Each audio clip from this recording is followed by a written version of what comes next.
Good afternoon, everyone. This is T3 Live Editor-in-Chief John Darsie here to bring you the daily recap. So today brought another new closing high for the S&P, but still, you have some of these crosswinds blowing in the market that, they give you a little bit of an uneasy feeling about what's going on, despite all the historic headlines and the historic levels we're seeing in the indices. And it's really hard to know what to make of it all. Every time I come in to do a video or write an article, I try to come up with a theme that we really want to focus on. And as I walked in today, I had to try to figure out what I'm going to talk about and what really the takeaway I want to be from this video. It's hard to come up with one because the action is really erratic, really spotty, very stock specific, not even sector specific even.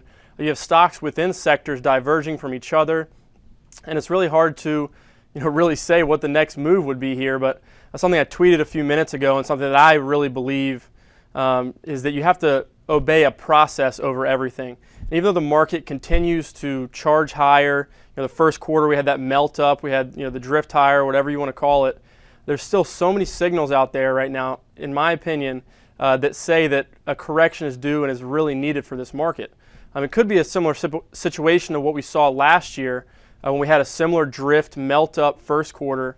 And in the second quarter, we actually saw some of those faulty signs come to roost a little bit. We got some corrective type action. But in my opinion, the risk reward right now is skewed in favor of shorts. That doesn't mean pile into shorts right here, but I think you can have a balanced book at this level with some shorts, with some longs, based on relative strength, relative weakness, those very basic principles. And I think that is your best approach right now, rather than continuing to just say, oh, the trend is higher, I'm going to keep buying small, shallow dips. Because I think you can get yourself in trouble if you get on that narrow track mind. But if we go to the chart of the S&P, we can see that new closing high today. We had a nice little surge into the close after selling off of highs that allowed us to close at those new closing highs for the S&P. But it's interesting that we talk about all these faulty signs on a day when all the indices are positive and pretty firmly positive. And it's just, it goes back to what I was talking about earlier. It's just hard to know what to make of this action right now. You look at the chart of the S&P, just pretty quiet here at upper levels as we enter the second quarter. You go to the chart of the Dow, similar type of situation. Oop, that's not the right for Dow Industrials. That's even stronger as you see a continued flight to defensive type sectors and value-oriented stocks. On Thursday, I did the daily recap with Brittany. And we went over a little bit of something different than we normally talk about here at T3 Live. We talked about a more value-oriented group of stocks that could be on the move and could continue to see money rotate in as people remain jittery following the financial crisis and whatever you want to say about that. But one of the stocks that we highlighted that was my favorite pattern in that group was Procter & Gamble. And even though this is a slow-moving value, a high dividend yield stock, it had a great-looking pattern. And technicals applied to all different kinds of stocks over, all different time frames, and you had a nice multi-month base here in Procter & Gamble. And then what do you get today? About a 1.5%, almost 2% move in what's supposed to be a slow-moving value stock, and that's a tremendous thing to see for long-term investors, value investors. That once you get on the radar of technical traders, it can add some momentum to patterns like this. And a tremendous move from Procter & Gamble. We also listed it last night on our Off the Charts newsletter. Another great trade from that. I think we've highlighted a lot of great patterns in that recently, and I think it's a very worthwhile product if you're looking to get in a low price point and get some introductory trading education and stock picks every single night. We'll talk about some of the strong things first as we go through some individual names here. And Google is starting to break out of this descending channel that it had been forming. This is one stock that's helping the market hold up despite all the pockets of weakness that we're seeing. And as you see today, it broke back above its 8 and 21-day moving average. Looking to break out of that downtrend. That's one I think if you're looking to play along, this is definitely a candidate. It's despite the fact that it's been in that slow drift lower over the last month or so, it's still a market leader, still not far off highs, and I think one that has a bright future and one that you can play to the long side. And I think when you're looking to play longs in a disjointed market like this, you want to look for situations that are a little bit separated from the broader market. And I think there's a group of stocks that they talked about this morning on the morning call, Scott and Brittany did, that have high short interests and could potentially be ripe for short squeezes. And short squeezes can happen even in a weak tape. That action gets isolated into these stocks that have a big net float short. And I think Tesla, it has some a press conference after the close today to make a surprise announcement that their CEO has been talking about. So I think it'll definitely be in play tomorrow, and we'll see what that announcement ends up being. But we had news yesterday that the stock had finally, or the company had finally become profitable for the first time. As we go back to the chart, you saw a big short squeeze, huge move. Even though it closed well off its highs, it was still up about 15% for the day. So this is one that if you're looking purely for volatility and momentum and tradable action, I think Tesla is one you have to be looking at. If you looked just at the chart intraday today, you wouldn't seem like you saw much of a move. But you look at the daily chart and you see a lot of movement today, a lot of action. This is one that I think should definitely be on momentum traders' radars, and one that I think it has almost a 50% short interest. And when you have that type of setup and mechanics in a trade, it can really trigger an explosive move. And Netflix, we'll take a look at that chart for a couple different reasons, but that's another example of what can happen with a stock when it has a high net float short. As you saw, 100% move from that $100 level after earnings. And I wouldn't rule out, maybe not that extreme of a move for Tesla, but definitely one to keep an eye on in my opinion.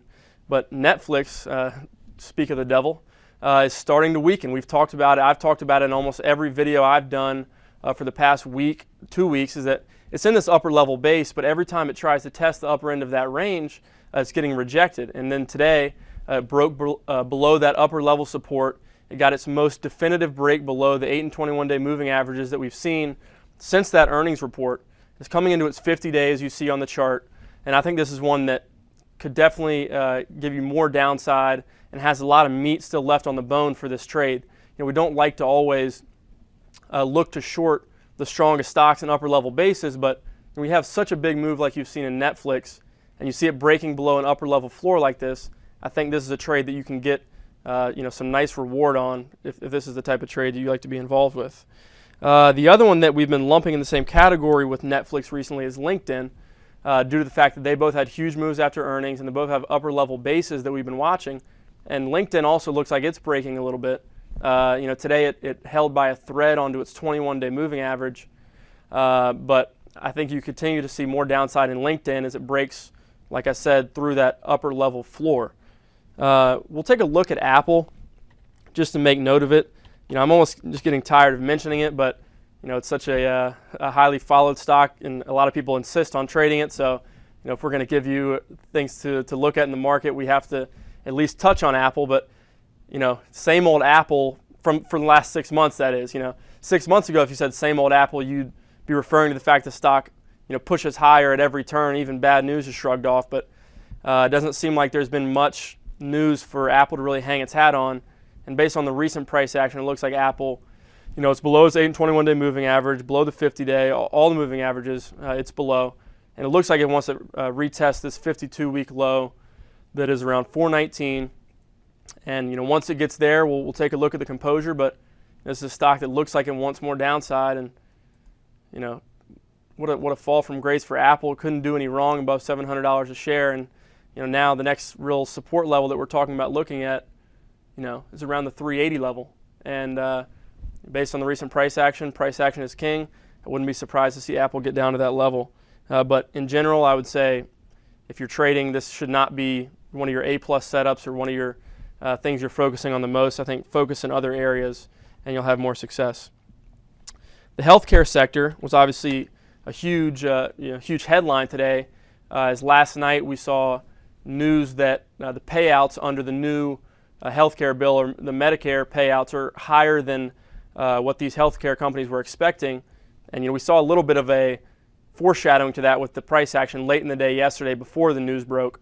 It sort of lets you know that maybe a few people get their hands on stuff a little bit early. But we've seen great price action. UNH is actually one that I talked about a few days ago that had a nice macro upper level pattern.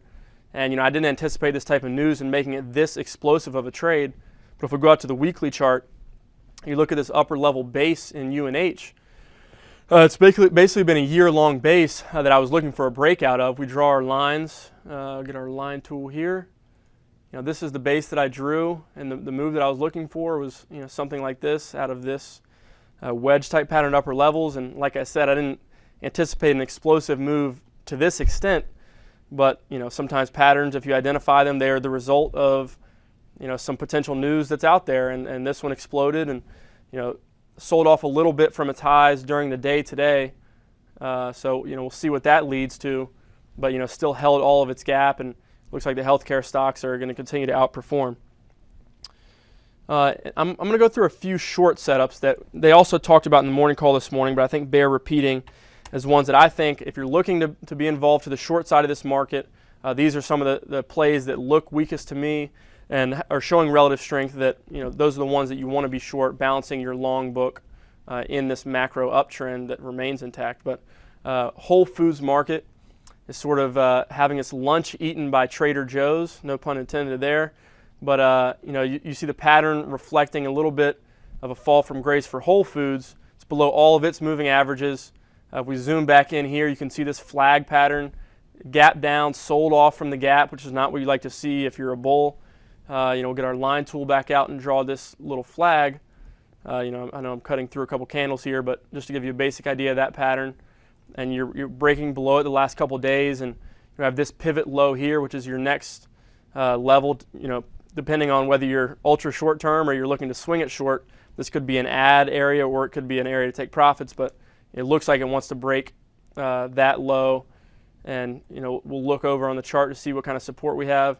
We have another pivot here from this big sell-off that happened last July, and the low of this little cluster is about 81.55, so a potential target for that short trade.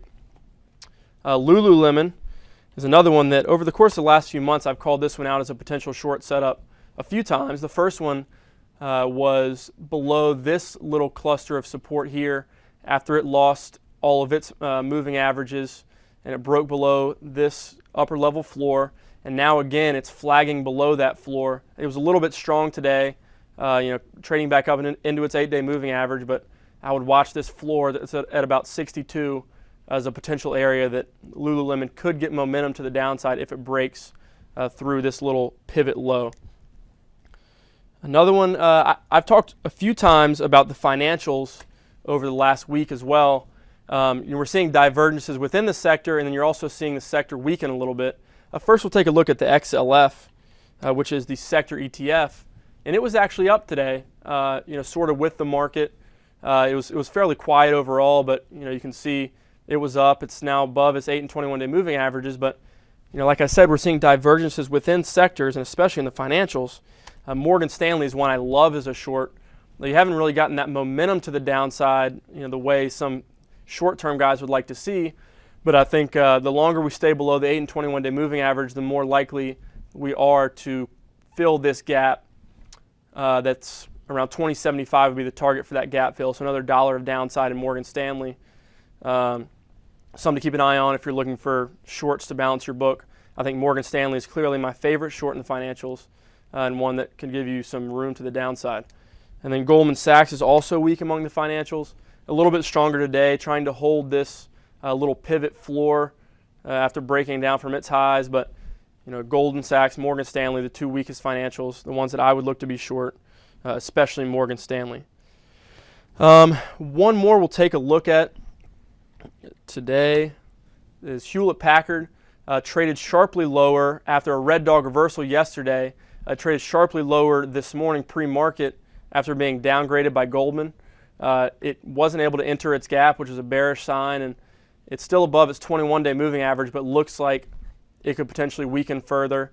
Some of the meat has already been bitten off this trade after the gap down this morning, but just something to take note of is another faulty sign type of thing we're seeing in the market.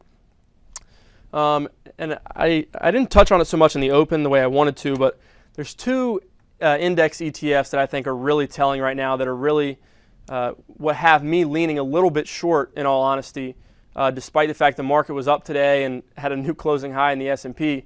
As you see, the Russell 2000, the small cap index ETF, that's IWM, two real harsh intraday sell-offs the last 2 days on heavy volume, especially yesterday. You know, you broke below the 8 and 21-day moving average. It bounced a little off its lows of the day, but you know, like I said, higher than average volume. And then today, the market opens higher, IWM opens higher, but it went negative first, which is a telltale sign we like to look at to see if stocks get continuation to the downside. You know, even in an up market, when you see relative weakness like this in an index ETF, something to really take note of. And when you see small cap stocks being dumped so heavily, it's a sign of a potential more risk-off environment. So this is something I would definitely keep an eye on, and I would definitely consider it in your analysis as a sign that a pullback could be more imminent than the bulls would like to admit. The IYT is the other one, even more faulty because it didn't open as high or with the market this morning. You had a sharp sell-off intraday yesterday down into the 21-day for the IYT. And then today you got an acceleration below a little upper level floor in the IYT ETF. And it looks like it wants to test its 50-day. It'll be interesting to see what continues to happen with the transportation index. And you know, it's another faulty sign that I would say is a sign that a potential pullback is imminent. I know I keep being repetitive with that, but that'll do it for today's recap in terms of looking at stocks and ETFs. You know, like I said, the macro trend remains to the upside, and you do have to obey the trend and don't fight it hard. But I think at these levels, like I said, I think risk reward is starting to be skewed a little bit more in the favor of shorts. It doesn't seem like there's a lot of momentum to the long side right now. There's no follow through to the long or short side, but you know, after a huge 10% rally in the first quarter, I think it's really hard to be too excited about longs here. And there's not a lot of compelling setups, which is probably the most telltale sign. But we'll see how the action plays out the rest of the week. It should be an interesting week. Join us in the virtual trading floor, and we'll see you tomorrow morning in the morning call. There's such a fine line, making money and losing money in the market. We want to teach you the concepts. You have to be okay with the type of trader that you are. We want to teach you the processes. This is what really gives the meat and potatoes to it. We're going to teach you how to. The bottom line is you want to make money trading. I can promise you that I can make you a better trader. Join T3 Live at the Boca Raton Hotel and Resort April 26th and 27th for an exclusive trading education event. Sign up now.